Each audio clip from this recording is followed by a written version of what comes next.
Hello everyone, you are welcome to Professor Olubusi's YouTube channel.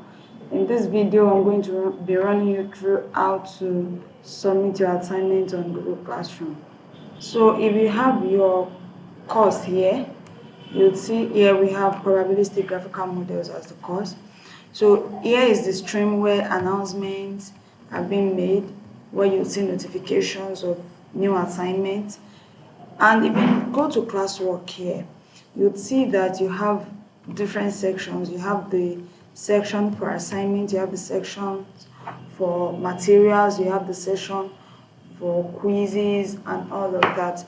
So if you go to the sections where you're supposed to submit an attachment, where you're supposed to submit your assignment as an attachment, when you click on the assignment, you see view instructions.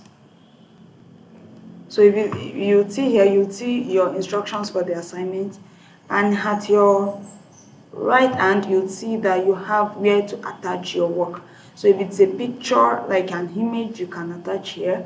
If it's a document, you can attach here. If it's a file, like an R script file, Python script file, any of those files, you can also attach here. So once you click on add or create, it's going to ask you if it's a Google Drive you want to add, if it's a link, if it's a file. So if it's a file, if it's an attachment from your computer, so you just click on file.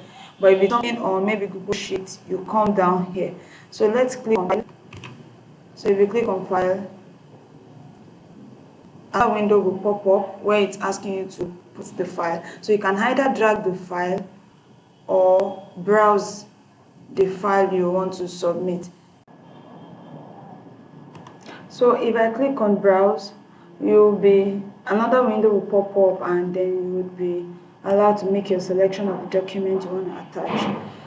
So attaching the documents now, for example, let's assume I want to attach this as my work. I double click on it, or you click open, then you see it's attaching, as you can see, then it's done. Then at your right hand corner, you'll see it loading. So once it's finished loading, all you just have to do is click on turn in. I'm not going to turn in this work because the document is not for the course. So you click on turn in, and immediately your reviewer or your lecturer would see your assignment from their own end. I hope with this you are able to understand and you're able to successfully turn in your video. Please do not forget to like, subscribe and comment on the video. Thank you.